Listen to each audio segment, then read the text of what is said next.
Welcome back, y'all, to the Parallel Reels podcast. I'm James O, Dirty Boy James O, on all social media platforms, and he is. It's your boy 47 Jackster.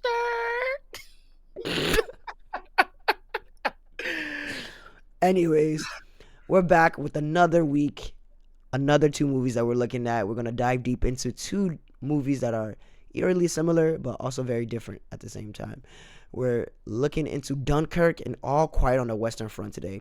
Two intense and, might I say, very gruesome and grotesque war movies that show the courage, sacrifices, and the real trenches of war during World War II and World War One.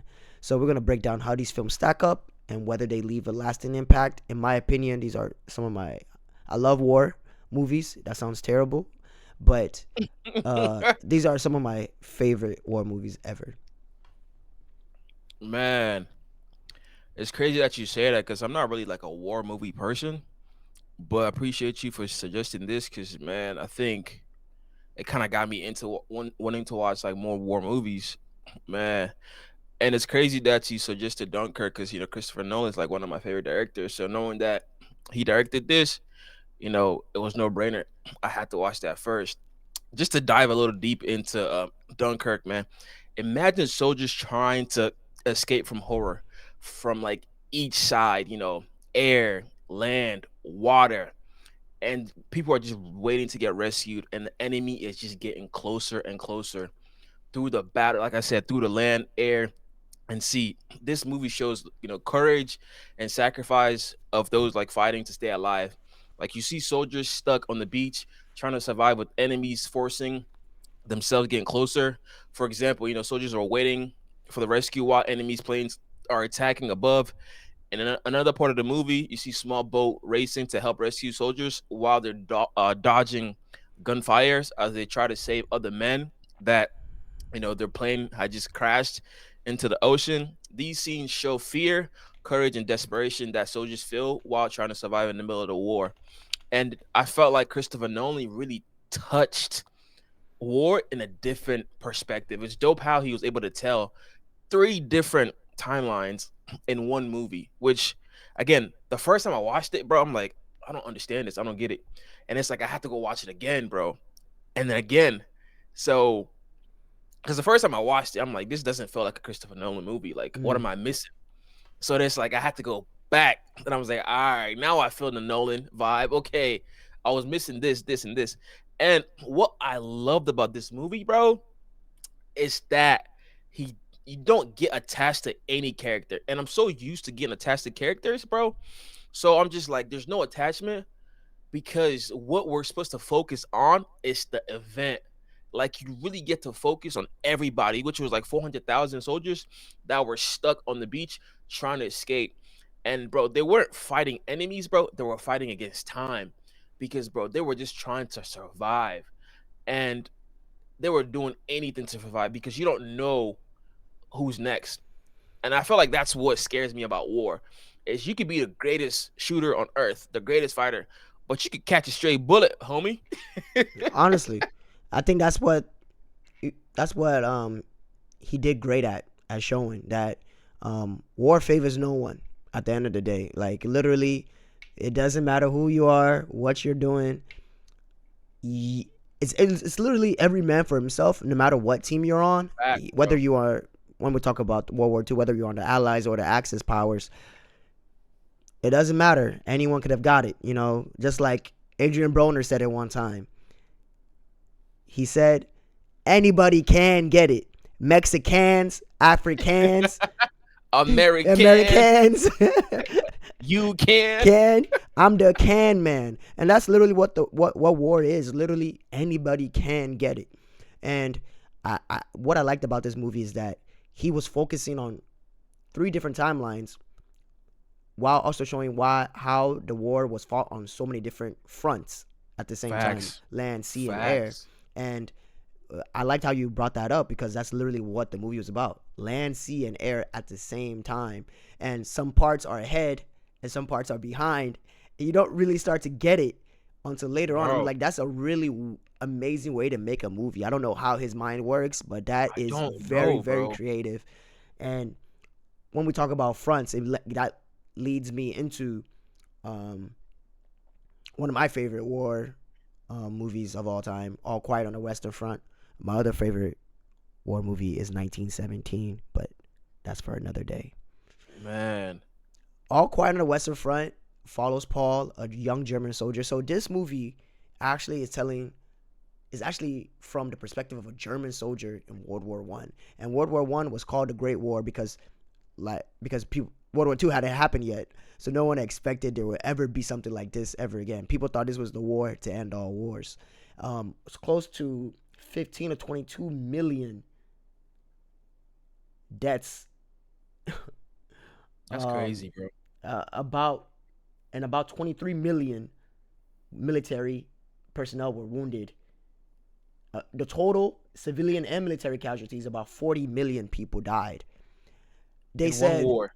in one war for the World War One. They said that war was so brutal and so terrible that to this day, birth rates are still affected because so many men died in that war. 40 million. This is a war from more than 100 years ago now. It's 2025. Yeah, Gee. that war was during the early 1910s. So, I mean, so anyways, uh, during All Quiet on the Western Front, Paul and his friends they're young, they're like 17, 18. Some of them are lying about their age so they can get in the war. Back then it was really, really looked upon to fight for your country, even Yeah. though you may not know what the fuck you're fighting for. Because I know those kids did not know what they were signing up for. Um, so as soon as they get out there, and World War One was when they introduced trench warfare, Yeah. and trench warfare had never been done before in war, and especially at that level. Now there's planes. Technology is really advancing. Now there's planes, there's tanks, there's mustard gas, there's uh, Mustard there's gas. flamethrowers. Like, it was a really brutal war. Yeah, mustard gas was what they used a lot during World War One. The German, all sides, they used this. They used gas. They would drop it from the air, and just like it would choke you instantly, literally. Okay. So it was a brutal war, and also definitely fought completely in the trenches. And trenches are, I mean, when people talk about, oh, I'm from the trenches, they ain't not from the trenches, because the trenches were literally the worst place. Literally, they called it no man's land. The areas between the trench, one, like, let's say that here's the British trench, here's the German trench. The area between those trenches is called no man's land, because the likelihood of you surviving is so minimal.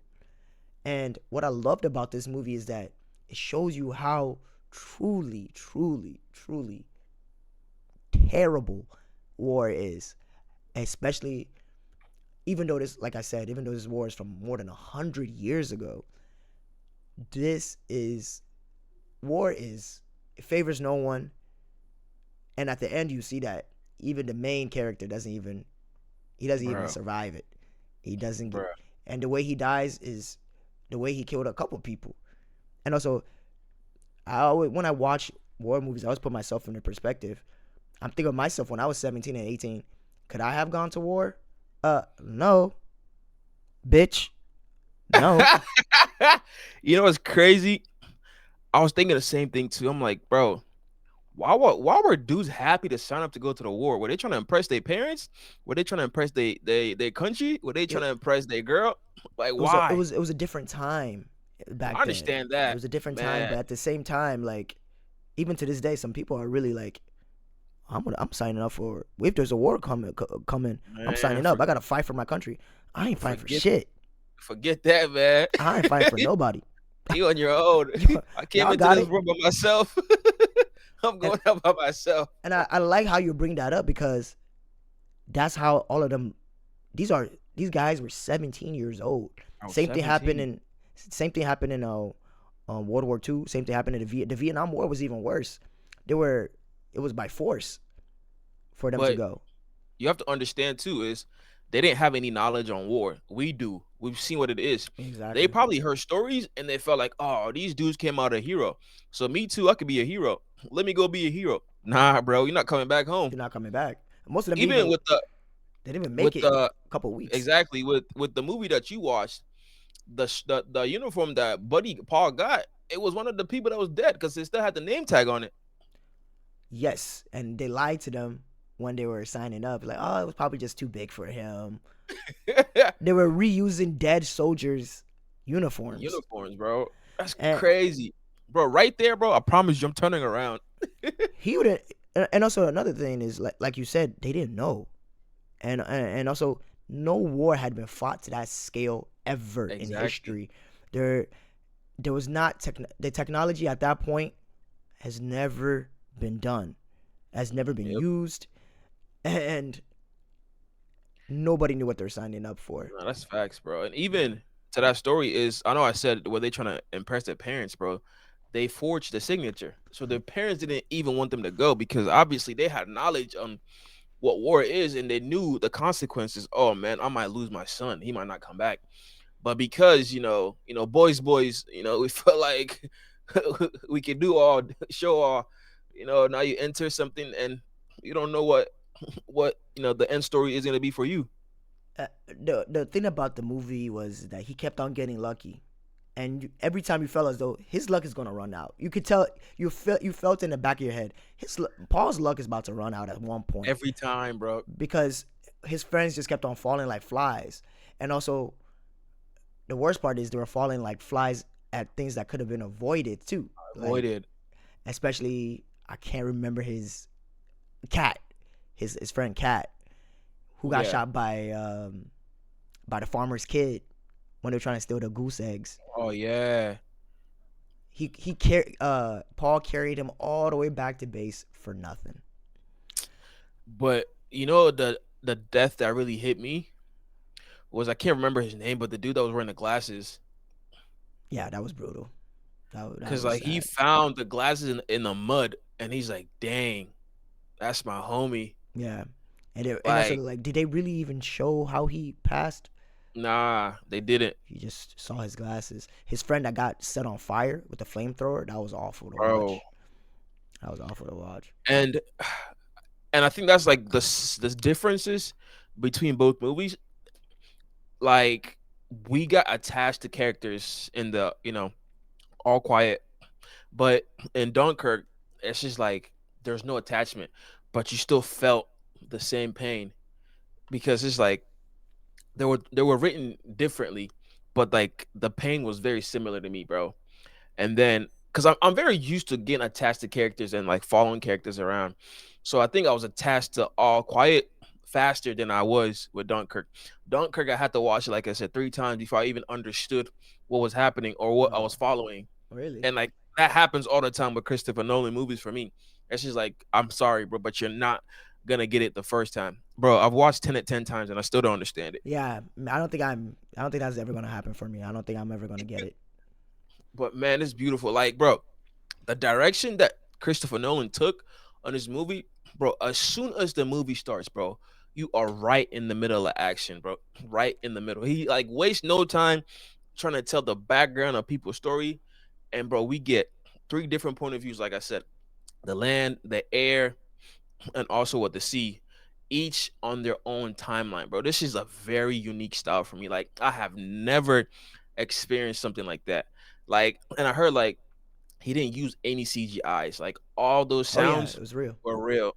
Like the soundtrack, bro, it was so beautiful, and there was so minimal dialogue that everything was what the expressions of people's faces, bro, and how we are able to just follow like characters. It felt like you were there with them, and it's crazy how like there wasn't talking, but you felt the fear, the time getting closer and closer, the enemy getting closer.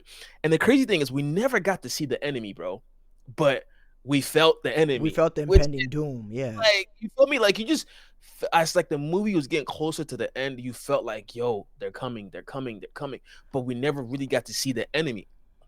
I think it's amazing how he managed to take a very very popular battle, the the Battle of Dunkirk, and how he managed to dramatize it in a way that something that was from that's getting close to 100 years too, that war Bro, happened. So like, well, like 80 something years, but still, but the fact that we could feel the emotion and the impending doom from the enemy who were just beyond the sticks. bro, They were just behind them, literally behind them. and and also and also they were that close to being at home too. They were just across the channel. Great Britain is right there, and the Nazis are right behind them. That's how bro, close. That's how close World War II was. Because bro, the Germans, they immediately took over France. Like a lot of people, I think a lot of people forget that the Nazis overran France very very quickly, and they set up a puppet regime called Vichy France and all that. But c'est la vie. like it it it was that it was this close for the Allies to lose that war. And I think that's also a really like interesting way that he did this film, that he kept on just like how All Quiet on the Western Front, you feel as though the luck is going to run out at some point for somebody, even though we're not completely close to any of them. When you said that you're not completely close to any of the characters in Dunkirk, is mostly, and also there's not a lot of dialogue. What about Gibson? Well, we don't really know. We never knew his real name. Yeah. Didn't you feel a sort It's of closeness towards him because you're like, you want him to survive even though, but he doesn't speak English? it's it's crazy that you say that, because in the moment when I watched the movie, I'm not even gonna lie to you, when he died, I didn't feel anything. Mm. Like, and I thought I would. So that's why I'm just like, yo, what's wrong with this movie? Like, why don't I have any emotions towards this movie? And this is like, bro, so focused on the event that I didn't really care about who's who. Because I feel like you even at the end of the movie, you don't even remember who's who, like people's names, bro. I don't. What is the main character's name? Did he ever say his name? Bro, I don't even know. Holy shit! What's Harry Styles' name in the movie? Hey man, you got Google for that. You know, ask me, man.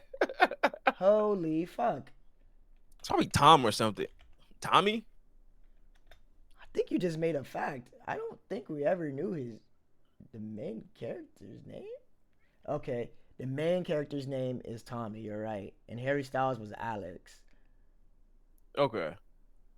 Tom Hey, shout Hardy, out to me, Tom Hardy that played the pilot. We never knew his. bro. He didn't even say a word, did he?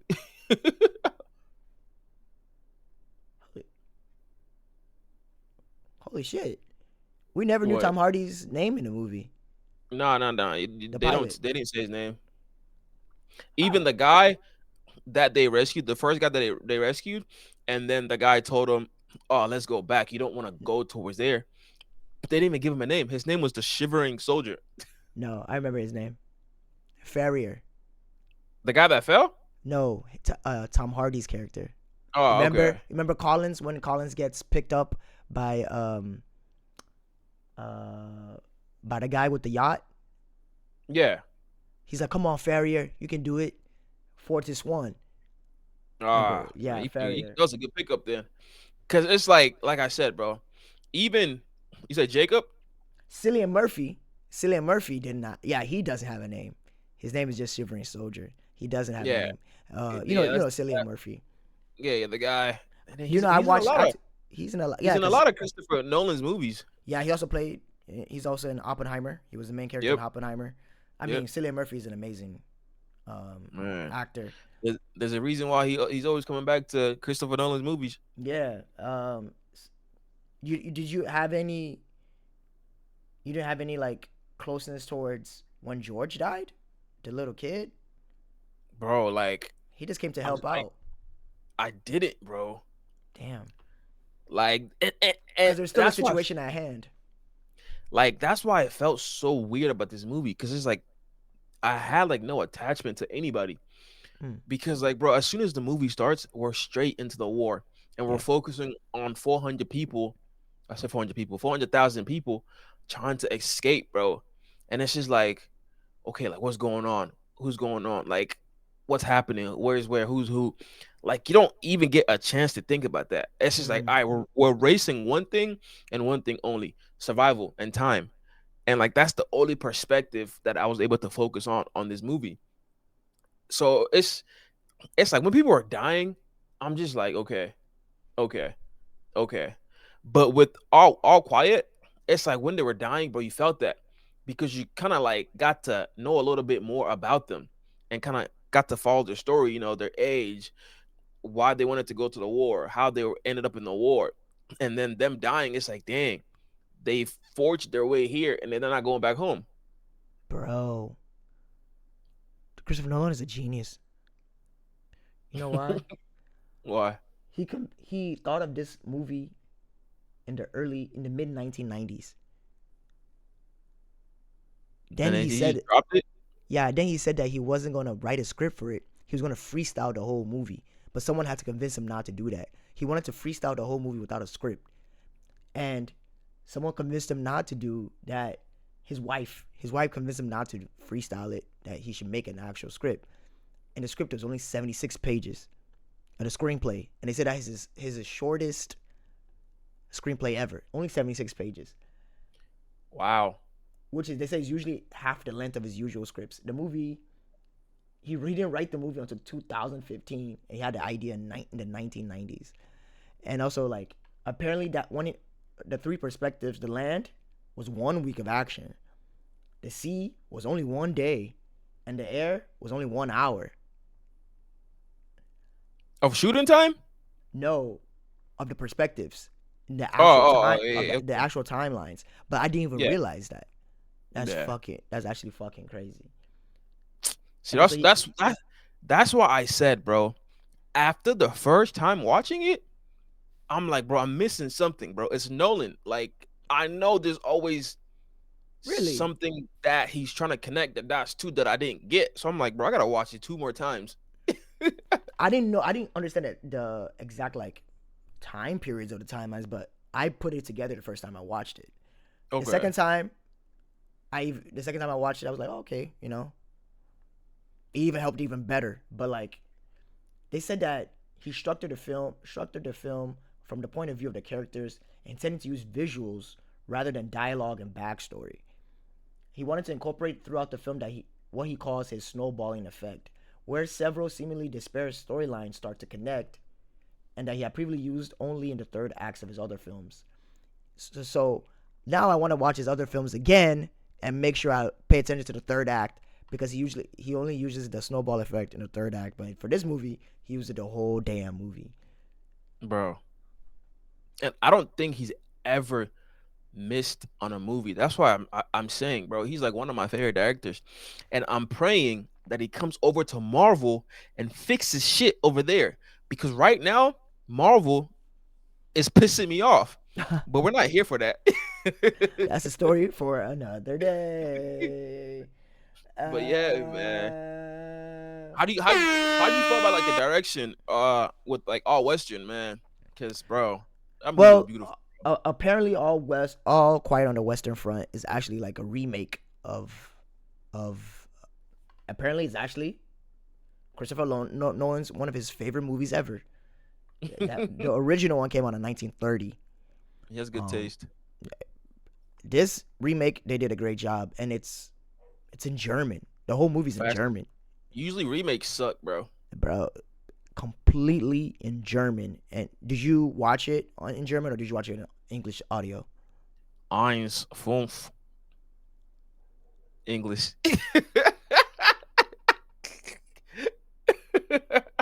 You know what that is, man? You need to get your German up, man. I think it's just the pronunciation was terrible. No, it wasn't eins, fünf. Anyways, yeah. Exactly. Uh, the direction of this movie, I think, is also this movie is also visually beautiful. Talking about the direction. This movie, the way they showed how I love this movie mainly because, like you said, it was so easy to get attached to these characters because you see yourself as a younger person in them. I would say even now, see yourself joking around with your friends. It's always want to do stuff together with the homies. Not go to war, obviously, but um, the camaraderie that they had and the friendship that they had, you can see that they really, really cared for one another. Then I really, really did appreciate how gruesome it was. It was a gross movie. It was hard to watch. Like the amount of death in this movie was, and the way they showed it, it was grotesque. Little kids should never see this movie. They will bro. be scarred because that, like I said before, that flamethrower scene on one of his close friends, that was very, very tough to watch. He saw his friend burned alive, and even Paul's own death, his own demise at the end of the movie. You think he lives, but they finally find his body later on, and he's just laying there. He didn't even fall down. He's not on the ground or nothing, just sitting there. I think it's a great representation of how the young people get fucked over by old people. It's a great symbolism of that because all the old guys were inside the trains because that's how they actually got the armistice for World War One, the Treaty of Versailles. They were in trains discussing for hours and hours while little children, teenagers, were massacring each other in in horrible temperature, horrible conditions. They were getting all sorts of diseases being inside the trenches, but they were in cushy trains signing papers. Oh, we're not going to give that up. We're not going to give this up. You know, but by the end of World War One and the Treaty of Versailles, that the Treaty of Versailles is what even leads to World War Two, because the Treaty of Versailles removes Germans' army. They can't have a military. Their their money is devalued. Their economy is in shambles. Adolf Hitler, he uses that as an advantage. So I like how it shows how as centuries goes on, you can see similarities and you can see that history does in fact repeat itself Facts. continuously, continuously, continuously. I really love the symbolism and how much effort they put in making this. This movie was very, very grand. And did you also notice those random like sounds when something happens?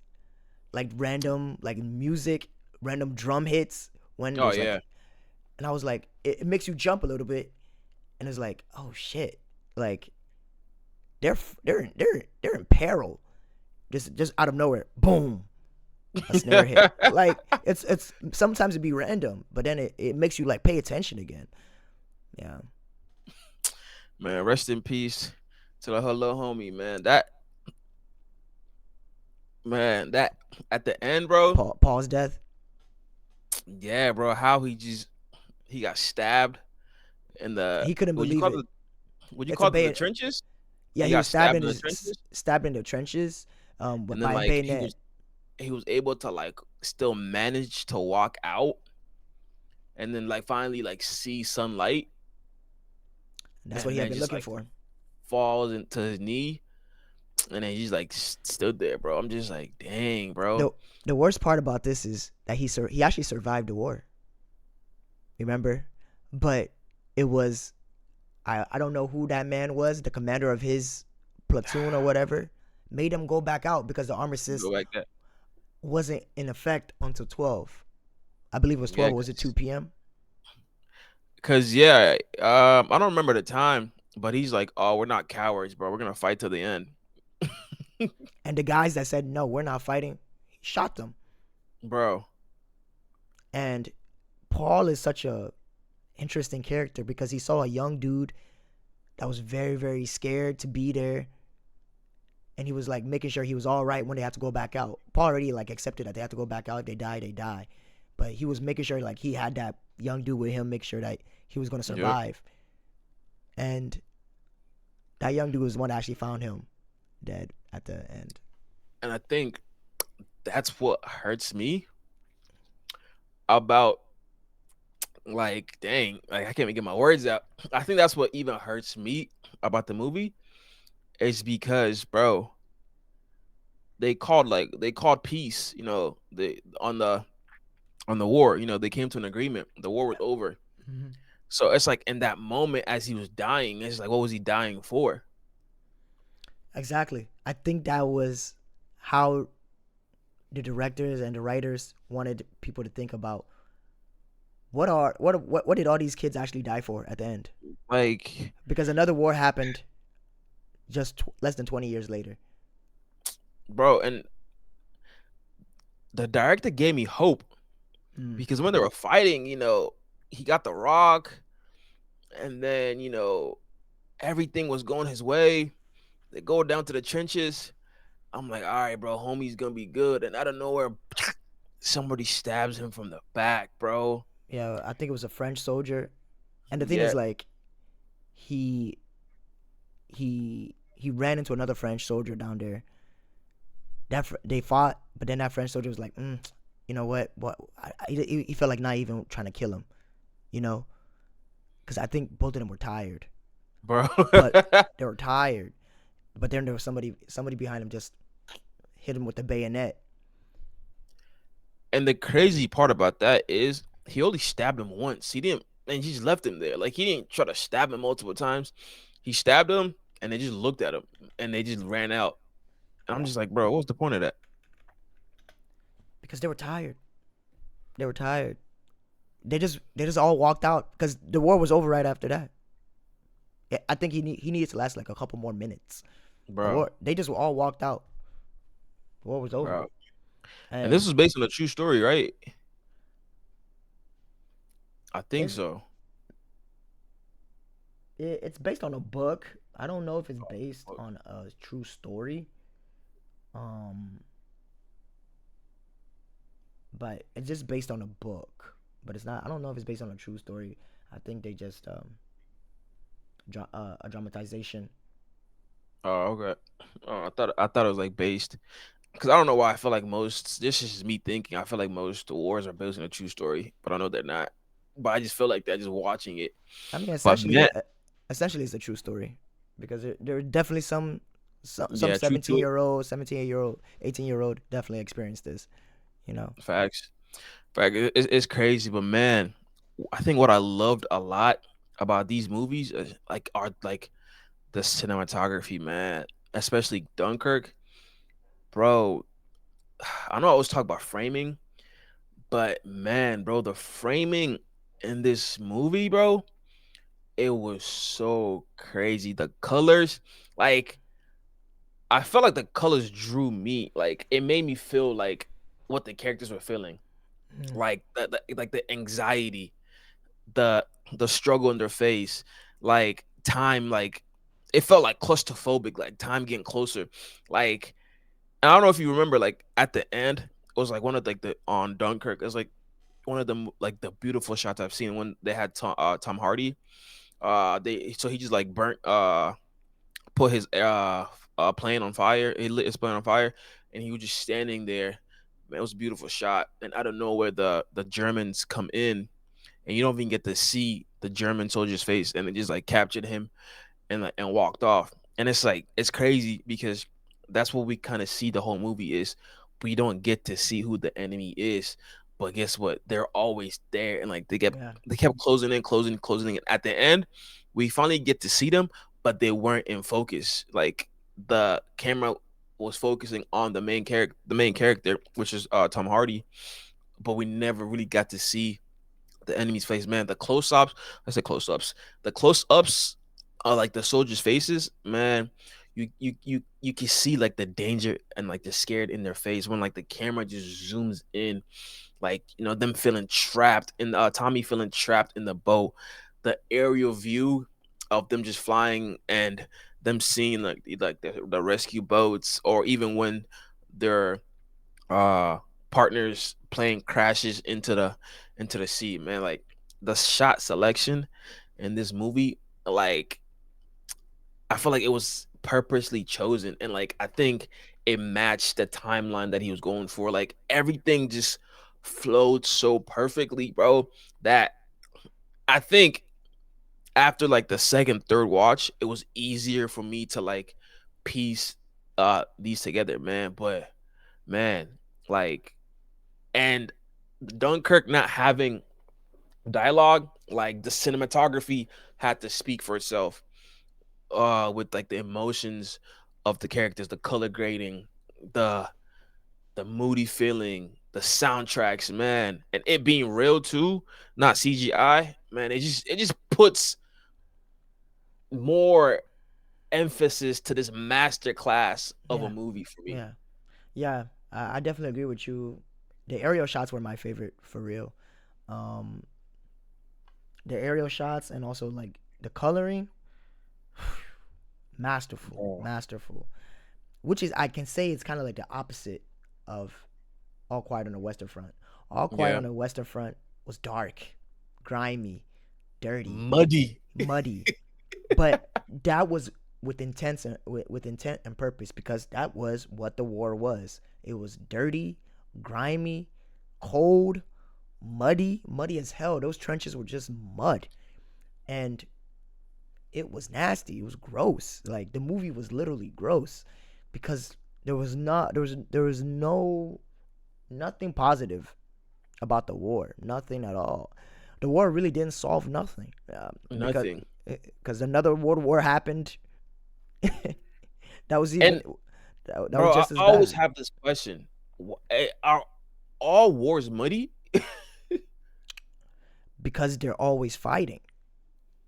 They're fighting throughout the seasons. So Ah, so like World War One lasted from 19. I gosh, I usually know this off head as a history buff, I think it was like but 1941, that's World War Two. World World War War Two. World War One started in 1914, ended in 1918. So think about that. Usually they will have a ceasefire during Christmas, but other Go home and go celebrate with your family and come back.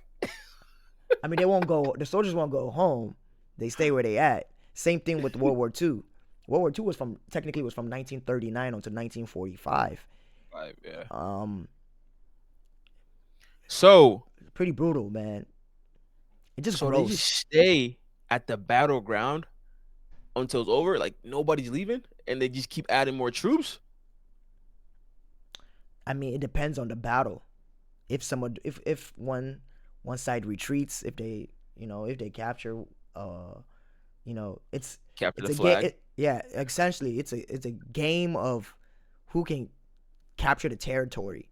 You know what I'm saying? Who can kill the most people and take their territory, and Man, that's um, crazy. the Russians had to pull out of the war, because Pause. they. All right, just joking. All seriousness. Uh? Anyways, Nah, but it's crazy because growing up, I've always played war games, but I Mhm. never really understood the significance behind it. Man, I used to love playing Medal of Honor. I don't know if you ever heard of that Yeah, game. I used to play that at Walmart as a kid. I used to go there because Bro, I wasn't it's allowed to crazy, play. man. I was allowed I to used to play go to war Target and be games, there for like 2, 3 hours while my parents be buying yelling my stuff. name. Let's go Yeah, home. they used to call me. They had to call me on the intercom, like, "Hey, your parents are waiting for you." You're one of those kids. Yeah, bro, my neck would be on fire because the TVs were the TVs were like mounted up Bro, somewhere. bro, I went to Walmart and Target so much, bro. I had an account on their system. Same with me. They used to ask me, "Hey, I remember one time there was a Walmart. I used to play this. I don't know what game it was that I used to play so much when I went there. Like, they used to ask me, "Hey, are you gonna finish the game today or what's up?" The people that worked there, It's probably Tekken or something I or don't Street remember Fighter. what game it was. I used to go there every weekend, literally. Man, but the Medal of Honor, it was my buddy. Uh, he lived close to me. He had a PS2, And man, like we always play 2 player, and like bro was horrible, bro. I know he hated playing with me, bro. Jeez. Because Yeah, bro, we always had to restart yeah. I back was. to where we were in the ship trying to like escape out of the ship to I try to remember. go to I the land. remember playing that. I used as soon as I got off the ship, I died Bro, every single like time. I'm sorry, buddy. Every single time. Then the commander would start getting mad at you. Bro, and it's crazy now, kind of like reminiscing back to those days. I'm just like, man, I thought it was all like shits and giggles, but nah, bro, no, shit wasn't funny. I mean, you're a kid. So I yeah, don't. I don't. I don't think you really learn about World War II, World War I until like later in elementary school. At least for me. And also, they don't go into detail like that until. details, and I still didn't pay attention. Yeah. Oh, Jesus. Oh man. I mean, World War I was terrible. It was bad. It was fought on every. It was fought from Europe, Middle East, Africa, Pacific, the Atlantic, the Africa. Mediterranean. Yeah. Don't. All these countries were. All these countries were colonies at this point. There was even the Indians were in the war because they were technically part of Great Britain. They were forced. This is why you should pay attention in school. Hey, you didn't know? Same thing with World War II. You know, World War Bro, II. the only thing I paid attention to was the Holocaust and Anne Frank. That's part of World War II, technically. Yeah, I'm saying like I didn't really pay I attention mean, to. that's what I'm not gonna get into it. Yeah, But but World War. man, So yeah, same thing with World War II. World War II was fought on all coasts except America. Well, after the Japanese attacked Pearl Harbor, that was what brought the Americans into the war because they said they were not joining that war. Um, but once you attack America, it was it's over for you, uh, all the gloves are off. But yeah, man. the there were Nigerians in World War II. Oh, Indians. I What? Where you guys? You Where know you guys your have? countrymen were there too. You were part of you were part of Great Britain by that point. You What are you thought talking about? we, Are you we, okay? we were out there with the die.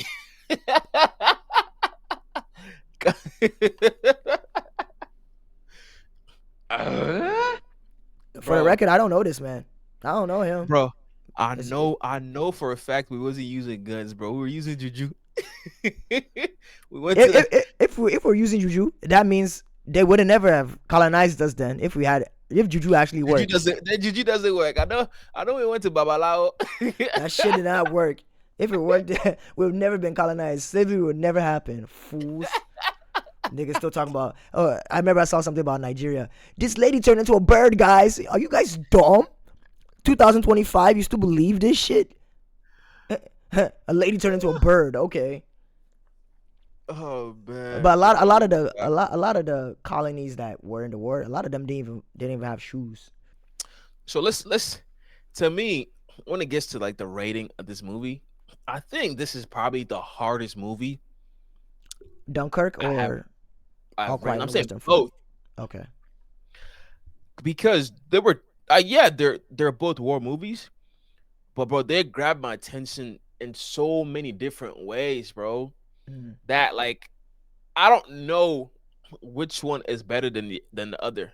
damn. Like, and I don't think I felt like that on any movie that we've reviewed so far. Mm, Like where it's so close. Like, bro, I'll watch both of them again. hell The yeah. storyline was beautiful. That's it, CGI. The cinematography was beautiful. Mm, Performance was beautiful. mm-hmm. Like, bro, I'll give this movie both of it 20 out of 20, bro. For both movies, bro. 20 out of 20. Bro, It's A going. plus. I don't think there's anything in this life that's perfect. Dunkirk is such a good movie. Golly, that is Ma- that is storytelling on a different level. Like Masterpiece, masterclass. visually, cine, storytelling, the screenplay, the acting. Chef kiss, man. I'm just Chef's kiss. I'm gonna give it an 18 out of 20 because I don't want to give anything, and there's nothing perfect.